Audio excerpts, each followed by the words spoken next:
Family TV from where we started from at 6:30 up to now. It's a pleasure having you tuned in, and of course we are looking at something very, very interesting, very, very pertinent, and of course we would say this is the talk of town of late. And of course today we are looking at the female leadership wave in Uganda's next elections. And of course especially for in the recent past, we've seen women standing up, especially for positions that were previously known for men. I'll give an example. Their constituencies, especially in the previously concluded primaries, that had been known for men. And now we saw women coming, standing, and of course winning the men. And what does this show? What does this mean? And of course, what are the opportunities that come by this? How, and also we shall look at the challenges that come by this as well. But of course with us is Hahati Safinah Namuyaba Ssebagala from the Inter-Party Women Platform. Hahati, it's a pleasure having you this morning. Thank you, dear. And good morning. Morning, dear. How are you? Yeah, how is Inter-Party Women Platform? It is an organization that empowers women in leadership positions, to provide them with the skills and the confidence and how to attack the ground during politics. It's, in fact, it is all about leadership, empowering women, teaching them skills, leadership codes, professional ethics of a leader, but it is not financial empowerment. Hey. No. I thought it is all within the same umbrella. No. It's not. But they take us through schools and visiting other countries to learn from them how women have been managing leadership positions. For example, we've seen a country like Namibia, which has had 2 female presidents so far, and managing the country well more than the male. In fact, they have left a legacy. And the reasons are women, we are mothers. In fact, without women, I don't think the world will proceed. We give life to continuation of the universe. Yeah. This is quite interesting. So, Hahati, looking at the political situation in our country back here, of course copying from countries like Tanzania, which has a female president, and then Namibia, and I think it's Liberia, which was the first African country to have a female president. Yes. What does this mean, especially to the female out there? And of course, in Uganda here, we've had very many people, very many women coming to contest as presidents. However, I think in Uganda, the trust is still a little low, especially for the women. But what does this mean, especially if we take a case study from countries like Liberia, Namibia, and South Africa, and Tanzania? The problem, I don't see it coming to Uganda, not in the next 20 to 30 years. Hey. Because we need to know, we all, different countries have different historical background. When you look at our country here, look at how we attained our independence, and after independence, what happened. So that's where all the root causes stem from. So in Uganda, we can, my opinion is, a female president is not soon. Is it because we've deliberately decided to reject a female president, or because Uganda is not yet ready for a female president? Our political structure. I think that needs an elaboration, the political structure. Yeah. Because I may ask you that how many presidents has Uganda had who are not in uniform? I think it was only one. No. Mutesa was a uniform man. He was a captain. Okay. Don't you know that? In the other army. He was trained in Sandhurst. Yes. Yes. So when you are trained in any country, when you come back, you remain a man in uniform because you can be called upon at any time. Yes. So when you look at our political arena, I don't think that the ground is leveled for female presidents to take on the country. Haven't we trained females in uniform? Because if we can look at, for example, our vice president currently, who is a major, retired major. Yes. So doesn't this give room for our women to also stand for this, if it is that trend? Okay, that is a very good question. What was her command in the army? That's what I can ask you. What was her command in the army? And her rank? Major. Major. Do you know what a major commands currently? Because the force has grown. I don't want so much to dwell into the force. Yes. But at least I come from the security family and I know. I have a background. So, if we don't go into another direction, I don't say female leader to become a president as soon as possible. But if we manage to occupy most of the seats, then I think we can sit and decide. But not sooner. Because of the amendment of the several laws that are in place. So looking at our umbrella, our arena as Uganda, where we have the vice president, the speaker of parliament, the prime minister, first deputy prime minister, and very many women being cabinet ministers. Is this good news to the women, or we still look at the other element that you've just talked about? It would be good, but what is their performance? I'm a woman. What is their performance? I don't think, apart from the first female political leaders, like the former vice president, Wandula Kazimwe, the Miriam Matembes, but what leaf do we borrow from the current ones? I don't think they are a good example to the young ones. Hey. And I don't think. Why? They're not. Because women have been bad leaders from the lower levels up to now. Very many. They are setting a very bad example. I think the bad here needs to be contextualized, so that we can know that the context of bad that you're meaning. Okay. One, moral decay of the current generation, where they all fall. There's that moral decay. Because as Ugandans, we are known for our warmth, our culture, which is no longer the place. Because when you look at the corruption which is done in broad daylight, I think my opinion would be that women, as we women, would fight it. And the same is infested in all offices. And you rather find a corrupt man than a corrupt woman. That is a little harsh. Yes. I'm a woman. We are the majority. What is the difference between a corrupt man and a corrupt woman? I think a corrupt man is more intelligent than a corrupt woman. So they are smart in their corruption. First of all, we were marginalized as women, according to our culture.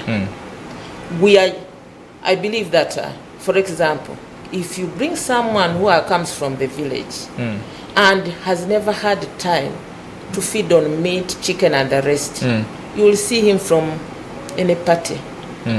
He will fill the plate, the food. Whether he will complete that food or not, it doesn't matter, but he will try to show that he can take it all. Whereas someone who is used to taking such a meal will just take something little. I think due to our marginalization formally, they have become too greedy. Women are too greedy everywhere. Unlike the first leaf that we borrowed from the past female leaders, the examples I've given you, if they had taken the trail of the first women leaders, I think Uganda would see a new president who is a female. So let us juxtapose these women. The first women you talked about, the very first female vice president that we had. Yes. And of course, we've talked about Media Matembe, Yes. and very many of late we lost Canon Sibira, and very many others. And the women in leadership today, what makes them different? And how do they present themselves to look totally different? The current women are politically elevated, Okay. but the others were professionals with ethics and integrity. Unlike the current female leaders, moral decay in our society as women, because we are the leaders. We are the continuation of our universe, but moral decay. Look at what is happening. Okay. Is it freedom of the media? I don't know. I also ask myself, where are we heading? Freedom of expression. Not from freedom of the media. Not free. There's a difference between freedom of expression and freedom of the media. The media can put out anything, and the young ones learn from it. That is freedom of the media, where people copy. It's just like a feeling. So we are deriving all this, the decay in the country, from the media. So we are partly and answerable. A leader will utter anything, despite of one being a leader, not knowing the impact it will put to the youth.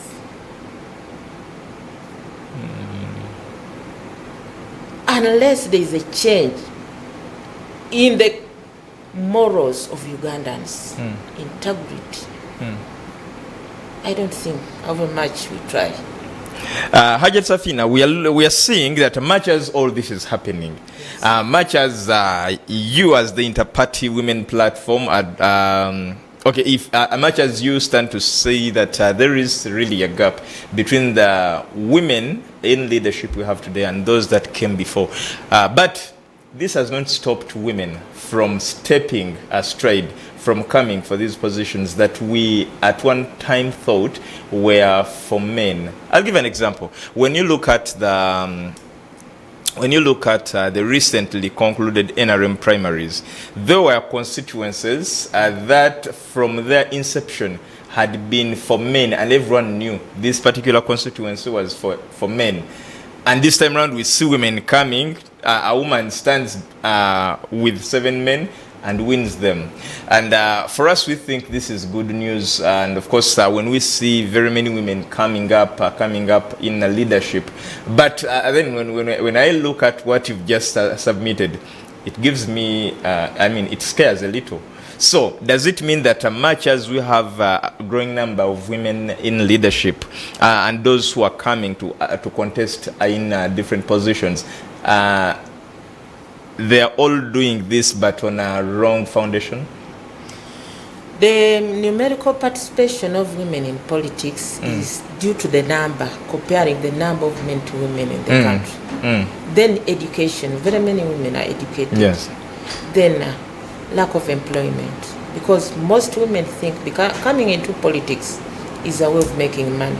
Because if one is not employed, and I go back to what I said, corruption, because everyone brings, so many are vying.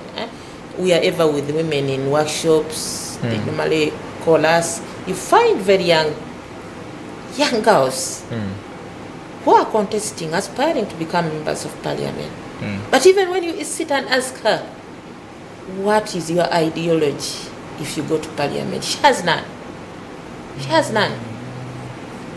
So most of them are running there because of the economic benefits that come with that are there.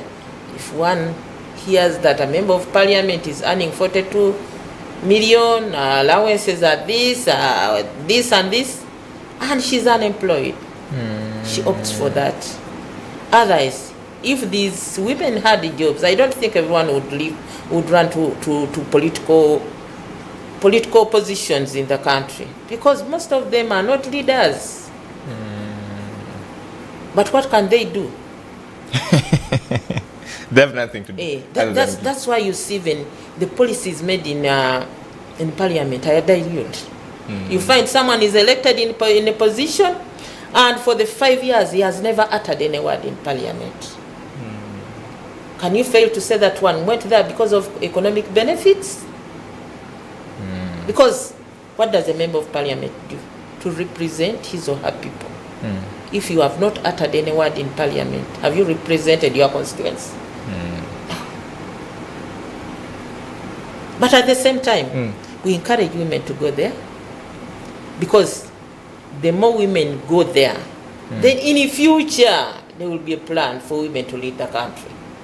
But now this is contradicting what is on the ground currently, because if we are continuing to build on a wrong foundation, then can we achieve the other long-term goal of having women in leadership? I mean, in for example, at the topmost leadership of the country. I think we shall, after going through a renaissance. Okay. Because we should not give up. We shouldn't give up. We shall be there. But what are the leaders that we are fronting? Is the question. Hajat, before we ask that question, what foundation are we building on these leaders that we are fronting? Because as per your submission, we realize that the foundation is wrong already. Yes. And that is the foundation we want to build on something that is right. Is it applicable? Unless if there is a change in the regime. Without a change in the regime, there's nothing we can put right. There's nothing we can put right. If the head of the state complains that the whole system is rotten and is the one heading it, do you expect him to put it right now? It is impossible. We have to go back to that drawing table. Now, partly, this is. I'll now get back to the Interparty Women platform. That is it that you, the members, or people who subscribe to the Interparty Women platform, are sleeping on the job? Because I believe that much of this empowerment, as a way of putting the system right, should have come from at least the various engagements you have with these women leaders. Thank you for that question. I don't think these women leaders, when invited, do come. They are so much occupied. The leaders on top. Can you invite the speaker to come and attend a conference of Interparty Women leadership? I don't think. Can you invite? Have you tried inviting her? Because we've not tried, because even we believe they will not come. But try and fail. Because these people are under chain. They are given directives. Being that they were given these positions, they don't manage them wholesomely. Their strings are attached to their positions. Their do's and don'ts. They will go if it is for the pleasure of the regime that is in power. Because it is the appointing authority.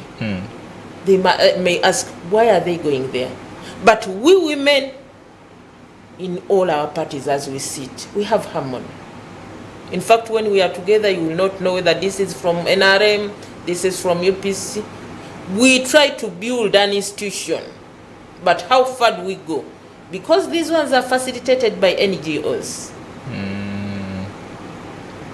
But they are not facilitated by government, whereby you can bring in everyone. And they facilitate when they have the financial capability to do so. So it is just like dropping a drop of water or a drop of blood into water. It will soon dissolve and disappear. The institutions that should handle this, it should be right from schools to universities. I go back to morals. Without morals, however much you try. Okay. however much you try.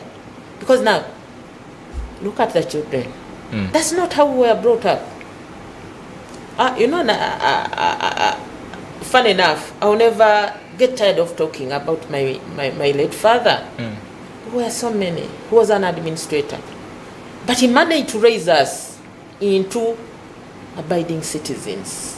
The late Hahati Ssebagala, who was an administrator.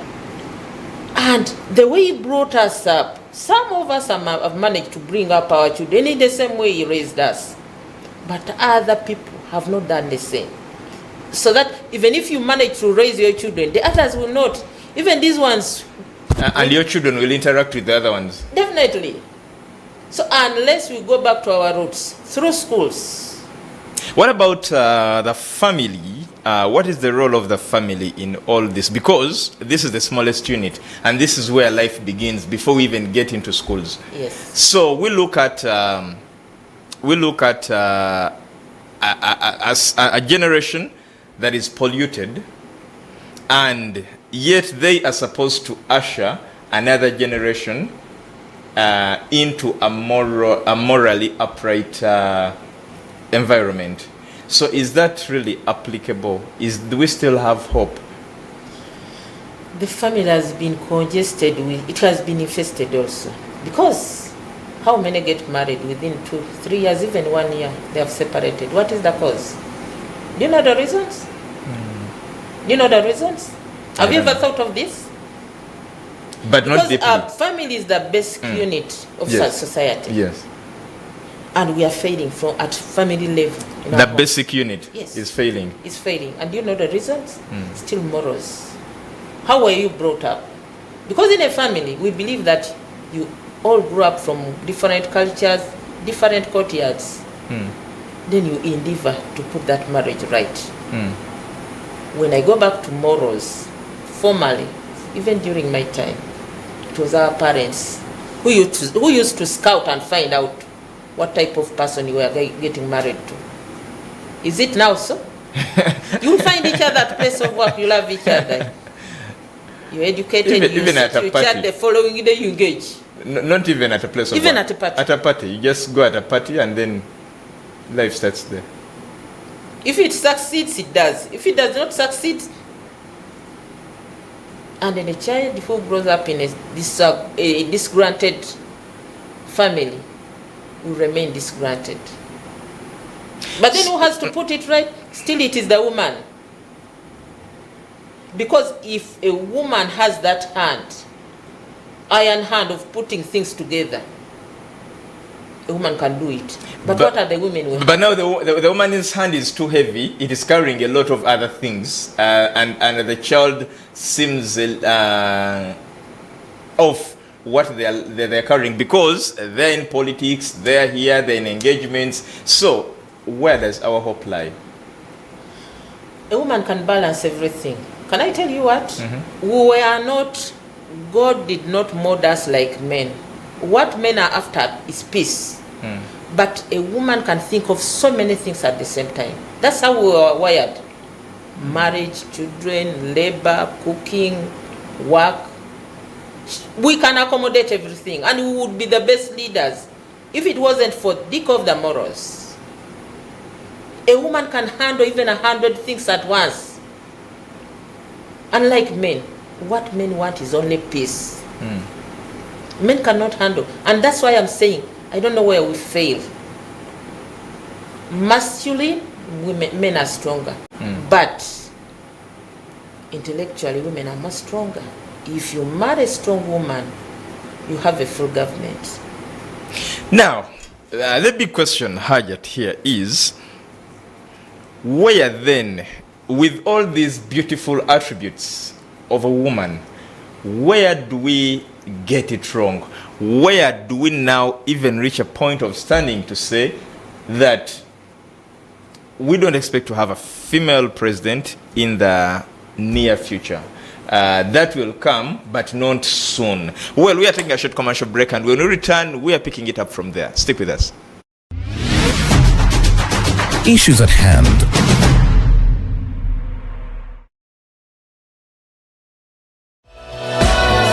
This is Church of Uganda Family TV. Enriching lives. Regulated by the Uganda Communications Commission.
This is Church of Uganda Family TV.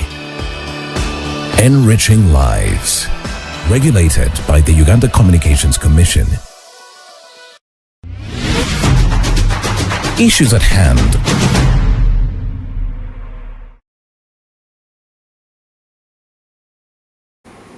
Welcome back from the break. This is Issues at Hand, and of course this is the last part of the show. We are looking at women in leadership, and of course with us is Hahati Safinah Namuyaba Ssebagala. And before the break, a lot of things were happening. I mean, Shad started out a lot of things, and all rolling around one basic point, and that is moral decay. So Hahati, picking it up from here, where women have gone in leadership. And the more they have gone into leadership, is the more we have seen families break up. Women have gone into leadership. They no longer have time to groom their children. Now all the time they're in committees, they're in plenary, they're in workshops, they're in trainings. So you realize that the children are now in the hands of the maid. But this child is looking at a mother who is an area member of parliament or who is a councillor, and they want to be like the mother. They also want to they want to walk at the footsteps of the mother. And of course, we've seen very many come up because their parents were in leadership.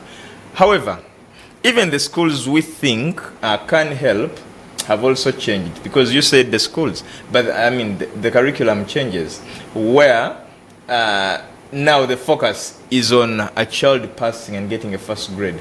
And all those others are secondary. And in some schools, no one has that time. Wake up at 5, revise. Teacher comes to class, notes. Teacher leaves the class, revise. And that is now the trend we are taking. Yet, we are optimistic that we are going to have a better future. So,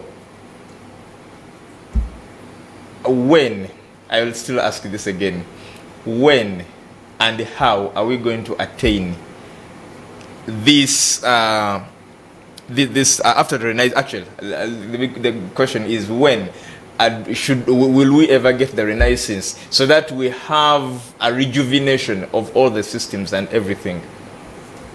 Still, I go back to the basic unit, that is home. I don't know how. I ask myself how a woman fails, much as she's in the political arena, to manage the family. Because it is the basic unit. If you fail a family, how are you going to represent the country, which holds so many people? Okay. You are failing with your own family. And people where you only have a husband and about 2 or 3 or 5 children. Whether 10, you want to represent a constituency of thousands of people. Because the parliament does not sit at that on a daily basis. There are days that the parliament sits. Why do you burden the schools to mentor your children? What is your role? The school is there to educate, not to instill discipline into children. Instill discipline, then send them. Then the teachers also will do the same. Have you never seen of students beating up teachers? We have. I've seen them. If a child beats a teacher, then what happens at home? Then that means there are fights within the home. Children keep on learning from what we do as parents. As I was growing up, who is not to see street kids? They were not there. But there were people in Kampala. What? Yes, I'm old, but not very old. Because even I sit and ask myself, sometime back I didn't know that I would age. But eventually I've aged, and I would realize I've aged. But I did not believe that I could age. I just believed that I would stay young forever.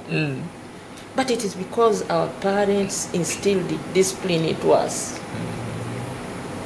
I was watching TV one time. One lady had gone out. I don't know whether you normally see it. She had gone to work out, left the kids with her brother at Kansanga. She came back and found 11-year-old and 8-year-old on the street smoking drugs. Yeah. And she was complaining, my brother left my children before you left to go out. We would all have gone out, but we thought of the children. I, for one, I've lived in Zambia barracks for the last 15 years. That's where my family grew up. But I made sure the discipline my children have, you will not even find it with any child who lives up in any decent place. I told them this is home, and I have to mentor you into law-abiding citizens, and indeed they are. So it is you, the woman. A woman plays a pivotal role in one's life.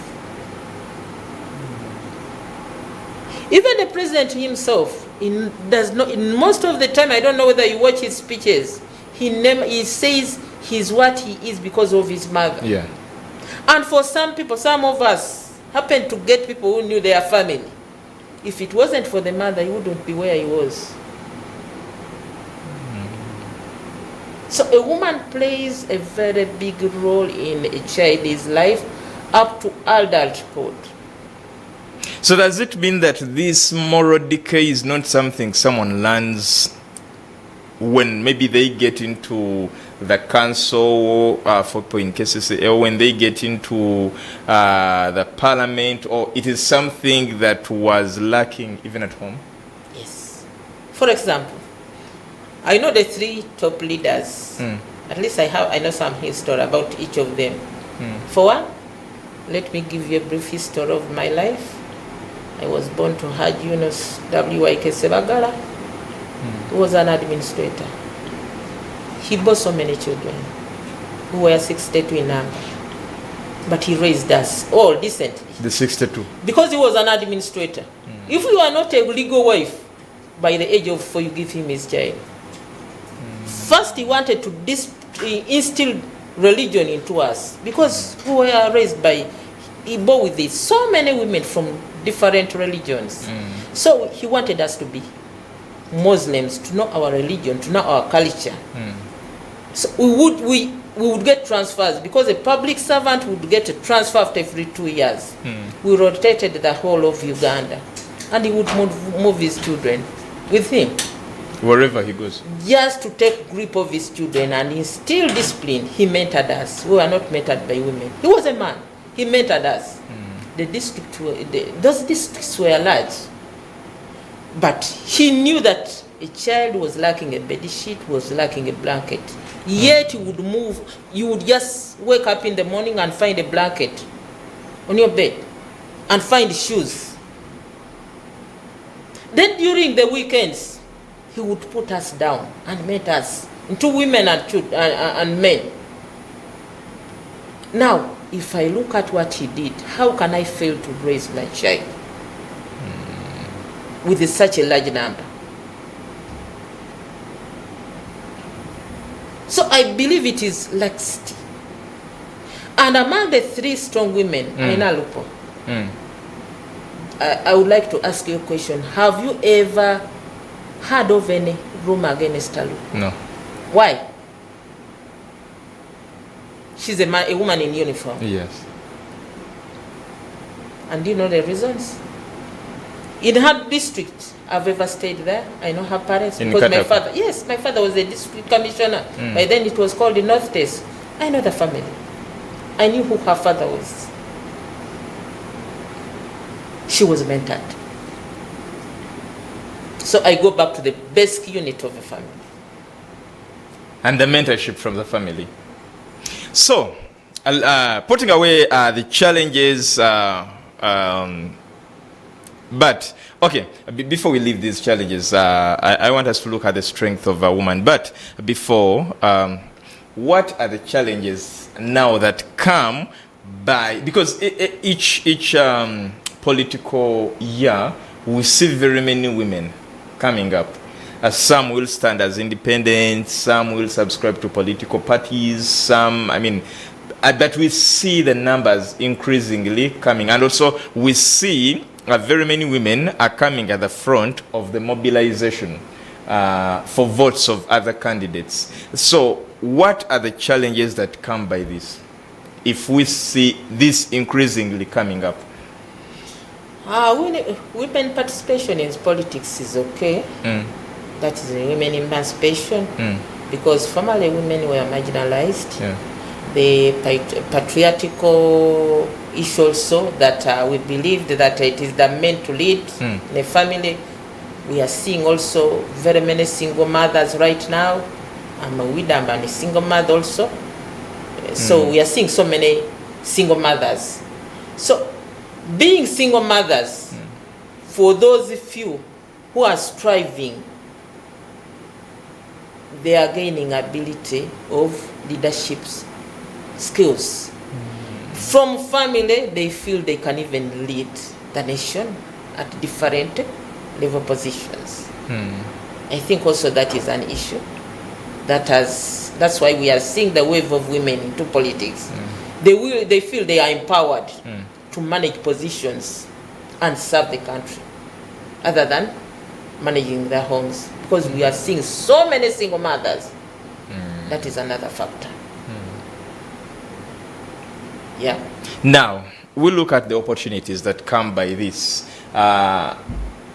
What does this say about the future of women in politics?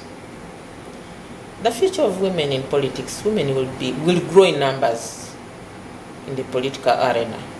They will grow because we are weak in nature. And the violence you are seeing right now, very few women can participate in such violence. So the ground at least is a bit leveled. Because even the state itself or the regime itself doesn't fear women. Because, first of all, the president himself advocates for the rights of women. Yeah. So maybe also that alone has settled the ground for women to leap on, to stand and vie for more positions. Yeah. Well, now, still looking at the opportunities that come by this. Of course, you keep on referring that women will. Yeah. But the question is, why do we feel we are not yet there? Because when you look at, I think, the first female president in Africa, that was Liberian president. When you read about her biography, it was something, it was self-belief in her. So does it mean that we have not yet found that woman in the country that believes she can lead and cause transformation in this country? I go back to historical background. Look at Liberia and Uganda. The second thing is financial status. Politics has been monetized. Any person who does not have money, because I've been collecting signatures for my president, General Gishamond. But wherever you reach, people ask you, Funirawa. Yes, you are bringing the paper. So you are bringing it. How do I benefit? Is there anything? Is there a bottle of soda? So the economy has been monetized through politics. Because when they look at what the regime is, people in power doing, they believe it. When you go into politics, you are going to share. So the person down here, how does he benefit? It will take time to educate people that going into politics is serving. It's not making money. It will take years. Because the regime for prolonging staying in power and calling in only those ones to share the cake and sharing it heavily has caused the public to think that when you go into politics, whether you are on the opposition side, they will give you a share in the cake. So whoever comes, whether on opposition or in the regime, you must pay. That is it. So they are teaching the public that it's only those ones who have the financial muscle who are in position to go for politics. Yes, others come. We've seen it in so many parties. It's not in my party. It's not there. In my party, when you are standing as member of parliament, 100,000 only. That's the amount of money you pay. If you are contesting. Okay. Other positions, 50,000. Contest. But in other parties, people are paying heavily. People are selling their property. I've seen people selling their property to get cuts. That is a dangerous precedent set for the nation. For example, if I can borrow from what especially NRM, Electoral Commission, says, they say they ask for this amount of money simply because they use it, they pay for your nomination fee at the Electoral Commission, but also they give you some package for campaigning. So isn't it fair enough if they are going to help you meet the other cost at the Electoral Commission? I've told you that I've been with all these people, all these women. They don't give money enough that can maintain a campaign. But they help you. I don't know how much, but it is just very little money. But at least they give you something to start. Even our party gives. Okay. Our party gives you money. You pay little, but they give you something. Okay. Yeah. Even the nomination pay, the fee, the party pays. Yes. Yet we don't have any member of parliament. But they pay. We subscribe as party members annually for our party. I think this is what it should be. If we want transparency into the country, if we want sanity into the country, because you people, you are young. I'm one of the first cadres of NRM. I was very young, 20 years when it was ushered in. We used to dream of a better Uganda, not what we are seeing now. Shed a leaf for us of that better Uganda that you were dreaming about, yes. And we juxtapose it with the Uganda we see now. The Uganda we are seeing right now, in fact, it is a vehicle that was being driven on the road. Right now, it is being driven on the railroad. Can you take a vehicle and drive it on a railroad? That's where we are.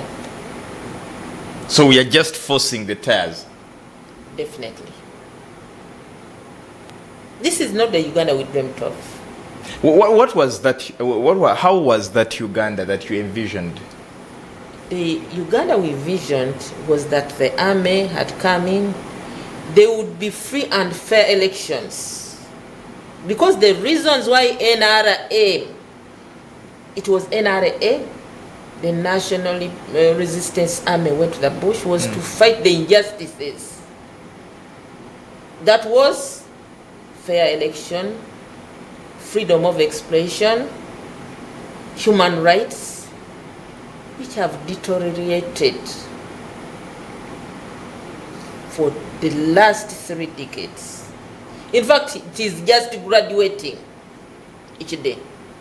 Do you believe that if your candidate is voted into power today, they can change whatever we think has deteriorated in the past 3 decades in 5 years? The only person who can put this country right is General Mugisha Muntu, with his policies. Like? The policies that they stood on when they were coming are the same policies that he's still following. Okay. We don't want people to believe that the president is no longer an army man, he retired from the army. No. He's still an army man. It's only that he has just put the uniform off. But even you see, he normally puts it on when he wants. So everything should be put back into place as it was. Okay. The army to safeguard the boundary territories of the country. The police to keep law and order. And then the public also will play their role in the country. Well, Hajat, as we wind up this discussion, there's been an evolution of people called iron ladies. We've seen very many, and even there are some iron ladies in the party you come from. One of them is the former leader of opposition, and then so we have always thought they have termed them as iron ladies. There is an iron lady so and so, iron lady so and so. But does this really mean that women are growing in politics, or it is an ambiguous statement, especially if you're vocal and you come up and talk, then we call you an iron woman or iron lady? Talking alone does not make you an iron lady. Your actions. Okay. You've talked over Honorable Winnie-Kiza. Yeah, I respect that lady. In fact, she set a precedent that one can leave parliament and live peacefully. Voluntarily. Her people asked her to come back. She said, no, enough is enough. Let others come and lead. With leadership, even if you're a good leader, get aside so that people can weigh the difference between your leadership and another person. Then maybe the public can call you and say no. Or you become a consultant and put right things that are going wrong. Because you were there, you become an observer. It's not about the words, but Ugandans believe in so many words that when Hajat will talk this and this, let us give when her. you're vocal, then Look at the actions of someone. okay. What does she bring on the table? We had people like Cecily Ogwald, the late. She was an iron lady indeed. She resisted evil. She resisted the regime. She remained UPC, however much when the whole country was against UPC. She said, I'm UPC. That was an iron lady. Let right be right and wrong be wrong. That's when you'll be called an iron lady. Give us your closing remarks as we wind up this discussion, and a message to the women out there who are contesting or who are willing to contest or who have a hope to contest in the near future. I, Namuyaba Safinah Ssebagala, am contesting as aspiring member of parliament for Machindi West, the first woman to aspire for that seat for the last 4 decades. Indeed. I can attest to that because I'm a voter in that constituency. Yes. So I'm coming, and for everyone who knows me, I'm a worker. I can lead. I normally tell people, even if you give me Uganda, I can lead it. Definitely I can. Give me the country, I will lead it. Since there is a procedure. So for all those women who are there, if you want to lead, you must have the integrity and morals to lead. Not just speaking on whoever they feel should lead. In brief, I've been, I wouldn't go back. If I manage to see the president one day, I'll tell him, let him stop appointing RDCs who are failures in politics to go among people. He should, I think NRM has people who can manage such positions. I think this also has caused its weakness. They should sieve and see the people they are sending into people. Thank you so much, Hahati Safinah. And of course, to your viewer, thank you so much. Of course, Hahati Safinah, like she said, she's contesting for the area member of parliament of Makindye West. And abantu be Makindye mumulabiranga ddala. Yeah, of course. But of course, it's been a pleasure having you from where we started from at 6:30 up to now. Edrine Mukalazi is my name. And of course, I've worked with Liz, Patience, Esther, and Muhumza. Of course, plus Hope and Nyongereza. And from the entire team, we wish you a blessed morning. Next is coffee break. Don't go anywhere. Issues at hand